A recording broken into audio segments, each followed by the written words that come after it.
anterior. Estamos en comunicación con Carlos Rodríguez, él es integrante e investigador de la Facultad de Ciencias Sociales, correspondiente al grupo de Chesida. En la jornada de ayer salió una circular de la Red Bonaerense de Personas Viviendo con VIH. Lo que están pidiendo es un poco más de puntos, ¿no? A los diputados. La foto dice diputado Pablo Yedlin, pone la fecha, Ley de Respuesta Integral al VIH, Hepatitis, ITS y Tuberculosis. Buenos días, Carlos. ¿Qué es lo que está sucediendo con respecto a las personas que están transitando este tipo de enfermedades? Buenos días, Ezequiel. Lo que se está pidiendo es que se ponga en tratamiento el proyecto de ley. Está dirigido al diputado Yedlin porque es el presidente de la Comisión de Salud y Acción Social de la Cámara de Diputados de la Nación. El VIH hoy es una infección crónica y desde la ley argentina, es del año la 23.798, fue sancionada en el año 1990, o sea, tiene 30 años. Es una ley que fue útil y tiene los intereses de ese momento, ¿no? Hoy, con el paso del tiempo, podemos decir que es una ley que tiene una perspectiva biomédica, mientras que este actual proyecto que se presentó por tercera vez, eso es lo que también queríamos hacer conocer a la comunidad en general, lo que se busca es que no pierda estado parlamentario.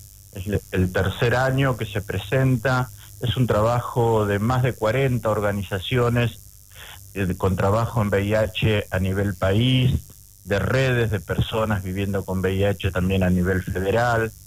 Es una respuesta intersectorial lo que se propone esta nueva ley, porque incluye un abordaje interdisciplinario con mayor acceso a la información, a la educación, a la sensibilización de la población.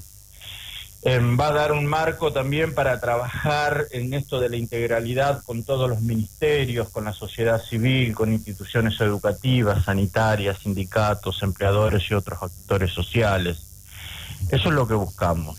Y por primera vez, esta ley, este proyecto de ley que buscamos que se trate en el Congreso Nacional, ingresó con la firma de 29 diputados de los más diversos partidos políticos con representación en el Congreso de la Nación.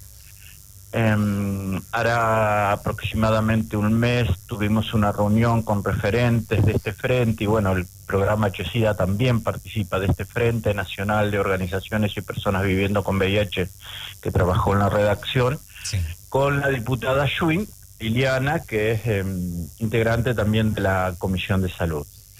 Entendemos que por el resto de los integrantes de la comisión hay voluntad, y lo han manifestado así, para que se trate, para que comience a tener el movimiento que corresponde dentro de las comisiones de la Cámara de Diputados para tener una nueva ley.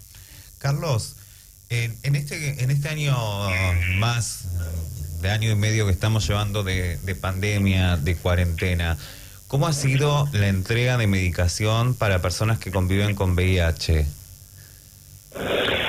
Ha sido irregular. La pandemia cubrió en todo el sector salud la agenda. Sí. En Argentina estamos en esa situación. Hace 15 años aproximadamente que no hay una política pública clara en nuestro país. No hay campañas de prevención. En la actualidad la Dirección Nacional de VIH está acéfala. Durante estos 2 años hubo 2 directores que terminaron renunciando. Me parece que es un tema central al que hay que volver a darle importancia. La integralidad de esta ley es que va a contemplar no solo a las personas viviendo con VIH, el VIH es una infección de transmisión sexual, sino también a las personas viviendo con hepatitis, con TBC u otras ITS. Ujú. En la provincia de Buenos Aires y en nuestra región en particular, el último tiempo, bueno, pueden dar datos más precisos personas del sistema de salud, el crecimiento de una infección de transmisión sexual como la sífilis ha crecido, por lo tanto ha aumentado, quiero decir, son muchos los casos y de sífilis congénita en particular. Por lo tanto, información a la población para que accedan precisamente a información y a insumos para tener una vida sexual y una salud sexual, el acceso a la salud sexual y a los derechos sexuales y reproductivos es una vacancia, no está en la agenda. Digo, tenemos un programa municipal de salud sexual y reproductiva que hacen lo que pueden 3 trabajadoras, pero desde el programa siempre insistimos, en términos de política pública, un programa municipal de salud sexual para un partido como el de Olavarría con 3 personas no da abasto. Sí, igual a eso que vos estabas comentando recién, Carlos, también se vivió en lo que fue el primer año de pandemia. Muchos casos salieron a la luz de enfermedades de transmisión sexual, como que la gente se olvidó la prevención. Y lamentablemente venimos de gobiernos, ¿no?, que como que se olvidan un poco en la prevención de enfermedades terminales, y son muy pocas las personas que están en organizaciones como la tuya, que intentan buscar lo que es el trabajo de prevención del boca a boca, pero en un caso de pandemia, de cuarentena, hubo que aislarse y lo único que quedaban eran las redes sociales. ¿Cómo fue la respuesta de los públicos seguidores de Chesida?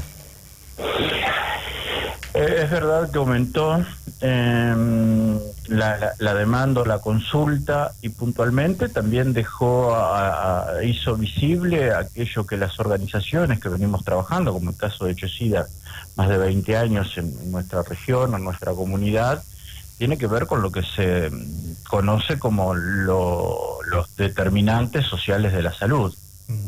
O sea, la clase social, si es pobre, si es rico, no es lo mismo vivir con VIH en Palermo, en Flores, en Caballito, que en sectores sociales más desprotegidos. Digo, esta ley también busca avanzar con respecto al acceso a pensiones no contributivas en el caso de personas que estén en este grado de vulnerabilidad socioeconómica. Sí. Muchas de las infecciones, no sé a qué te referís cuando me preguntás sobre que el año pasado puntualmente se hizo más visible. A ver, nosotros intuitivamente lo que sabemos, y por eso también trabajamos el programa Chesida complejizando el VIH, sacándolo solamente de un tema médico y ver qué otras dimensiones, qué otras variables hay que considerar, como estas que te decía, Sí. clase social, género, edad, etnia. Hay un montón de dimensiones a tener en cuenta, y lo que sí tenemos ahí como exploratorio por la información, porque la tenemos aislada, de que muchas personas no sabían que tenían VIH. Claro. Por eso también esto de hacer campañas, de generar condiciones para que las personas puedan acceder al diagnóstico, y en caso de que de ser positivo, entrar en tratamiento. Entrar en tratamiento es la clave, y hacer el acompañamiento que tal vez las instituciones no hacen o no hacían.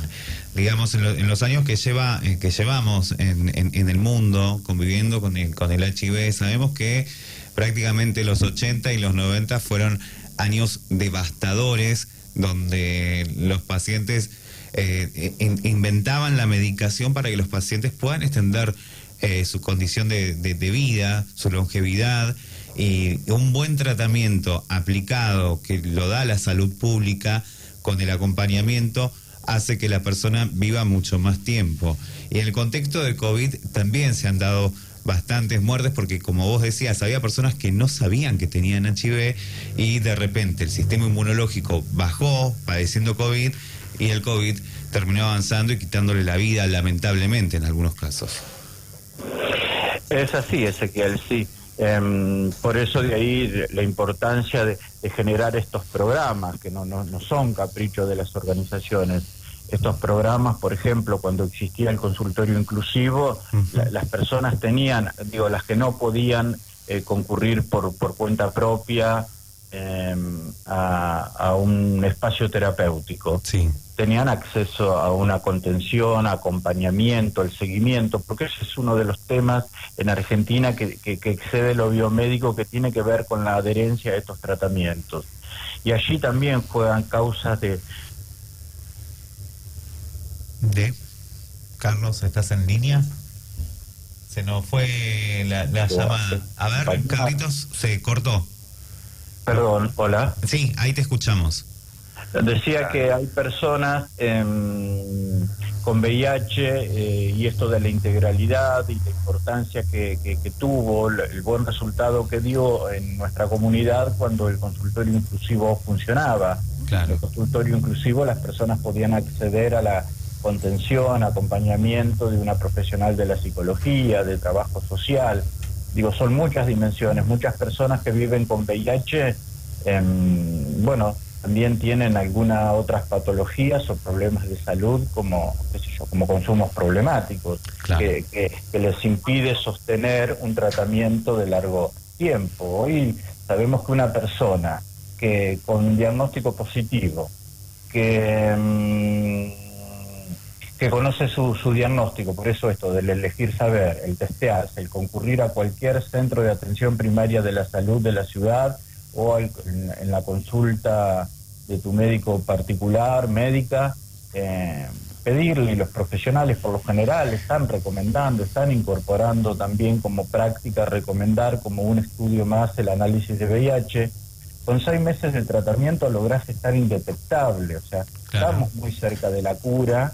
El SIDA ya no es igual a muerte, y agradecerle siempre a ustedes, los medios de comunicación, la 103 en particular, porque se habla poco de este tema también.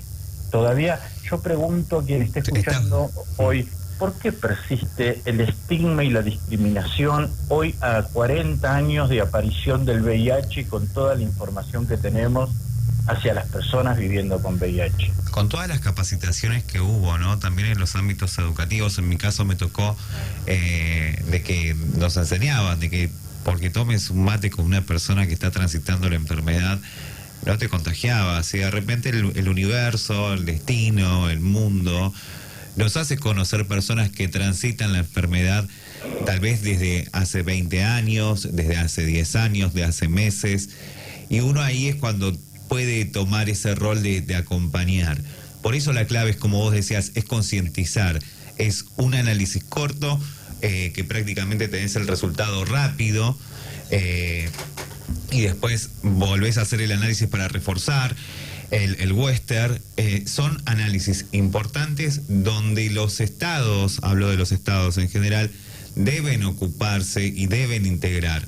No creo que la discriminación, ese juicio de valor creado en los años 80, lamentablemente en algunas personas todavía persiste, y eso es lo que tenemos que quitar, porque tener HIV no te hace ni menos ni más persona, sí te transforma en una persona vulnerable que siente que pierde derechos en la sociedad.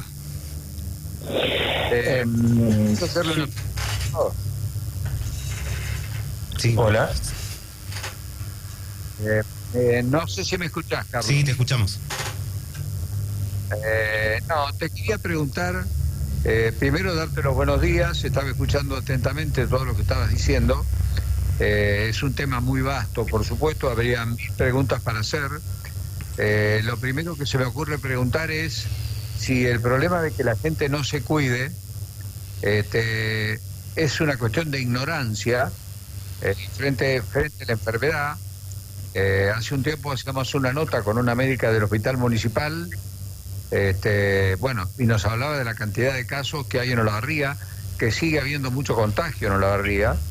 Entonces digo, ¿es una cuestión de ignorancia o es una cuestión de desaprensión porque la gente sabe o tal vez piensa de manera equivocada que el tratamiento es un tratamiento muy liviano?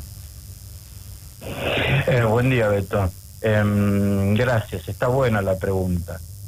Con respecto a lo último, nosotros creemos que operó de alguna manera en el imaginario general de esto llamado la gente o las personas, de que ya no es un diagnóstico de muerte, como fue de su aparición del 80 hasta el 95, 96, cuando aparecen a nivel mundial las terapias antirretrovirales. Esa podría ser un intento de explicación, no está medido, no está investigado en profundidad aquí en la región, pero está en agenda cómo pudo operar eso puntualmente en las generaciones más jóvenes. Los datos estadísticos del Ministerio de Salud de la Nación informan que las poblaciones claves o más vulnerables en este momento están siendo los jóvenes. Y esto tiene distintas intentos de respuestas. Creo que todavía hay una resistencia a aplicar y a hablar de sexualidad en las escuelas, de aplicar la ley de educación sexual integral y de superar, inclusive cuando se aportan contenidos de la ley de educación sexual integral, el paradigma biologicista. El paradigma biologicista que habla del cuerpo como si fuera una máquina. Y poder entender, los 5 ejes que propone el Programa Nacional de Educación Sexual Integral, nos invita a todos, y tal vez también es una de las vacancias, de las ausencias, que es trabajar más con las familias en general. Campañas que desde el Estado se promueva y se informe a las familias cuál es la información que van a recibir sus hijos en las escuelas, desde el nivel inicial hasta el nivel secundario. Lo bueno que está ocurriendo ahora que también las universidades comienzan a darse ese debate hacia adentro y dado su autonomía pueden generar sus propios programas. Yo creo que falta información, está relacionado de alguna manera, como ustedes bien decían, fue la prensa, una determinada prensa que cuando en 1980-81 se dan los primeros casos a nivel mundial, allí nace todo este discurso, toda esta narrativa violenta y excluyente también. Porque muchas personas no quieren conocer el diagnóstico porque tienen temor al rechazo, a la discriminación. Y eso también, esa negación de no querer conocer el diagnóstico lo lleva a la muerte a muchos. Por eso nuestro mensaje es esperanzador y con base científica. Hacete el test, cuanto antes lo sepas es mejor, y hoy el VIH no es una infección mortal. Es lo que se me ocurre decirte, pero también vuelvo a hacer uso de este espacio que me están dando ustedes y preguntarle a las personas que están escuchando, a ustedes mismos, ¿usan siempre preservativos en sus relaciones sexuales o en sus prácticas sexuales? Siempre. Entonces tiene que ver con eso, creo yo, tiene que ver con mayores campañas, con acceso a la información, acceso al sistema de salud, diagnóstico, acompañamiento y seguimiento de las personas. Estamos hablando de una pandemia en medio de otra pandemia, ¿no? Bueno, hemos visto la respuesta rápida de la industria farmacéutica, por ejemplo, o todo el conocimiento científico para avanzar a las vacunas contra la COVID-19. Claro. Creemos que también debe ser una cuestión de decisión política hablar de una pronta cura del VIH ya. La verdad que es un tema vastísimo, es más para una conferencia que para una nota casi. Viste, yo digo, toda una generación, cuando esto apareció, hay toda una generación de gente que nunca estaba, digamos, que tenía sexo con absoluta libertad, que no usaba nada. Bueno, y a partir de ahí tuvo que hacer un cambio de hábitos que a varias generaciones le costó muchísimo. uno supone que la gente joven que nació con este problema, que ese problema estaba instalado, bueno, es como que tendría que tener ya la mentalidad más rápida para cuidarse. Todos tenemos que cuidarnos, pero daría la sensación que resultaría más fácil para la gente más joven. La última pregunta que yo te quería hacer es, en los números que vos disponés o que eventualmente conocés de lo que pasa en Olavarría, ¿están emparejadas las situaciones por sexo de contraer la enfermedad? Por sexo, me preguntás si está desagregada esa información. No, si la cantidad de casos en hombres y mujeres es similar o hay alguno de los dos grupos que se contagia más fácilmente. Mira, lo que tenemos acceso son a datos provinciales y regionales. Puntualmente ese dato lo puede tener el Programa Municipal de Salud Sexual y Reproductiva. Por lo general la prevalencia en infecciones es en varones, tanto en varones heterosexuales como en varones que tienen sexo con otros varones, en ese sector. Son varones en la mayoría. Yo creo que falta mucho. En este momento, como programa HSIDA, estamos haciendo un trabajo en conjunto con la región sanitaria novena. Una buena decisión política de la región sanitaria novena, que es construir datos. Ezequiel, Beto, ustedes imaginarán que un decisor político, para pensar política pública, ya no solo local en Olavarría, sino en la región, provincia de Buenos Aires, en el centro donde nosotros vivimos, comenzar a producir datos para luego comenzar a diseñar, pensar, planificar y ejecutar política pública. La región sanitaria novena tiene 10 municipios bajo su jurisdicción y comenzamos a trabajar en 4 municipios que ahí los equipos tanto del programa de VIH e ITS de la región sanitaria como el programa de salud sexual y reproductiva habían visualizado localidades para donde se hacía necesario comenzar en esta primera etapa, sensibilizar, ver cuál es el estado de situación de los equipos de salud que atienden personas con VIH en 4 municipios de esa región. Y el dato que tenemos, uno es la teoría, los libros, leer lo que pasa en Buenos Aires, y otro es entender y comenzar a relevar datos de qué es lo que ocurre aquí en el interior de la provincia de Buenos Aires, donde en algunos casos estamos como hace 30 años atrás.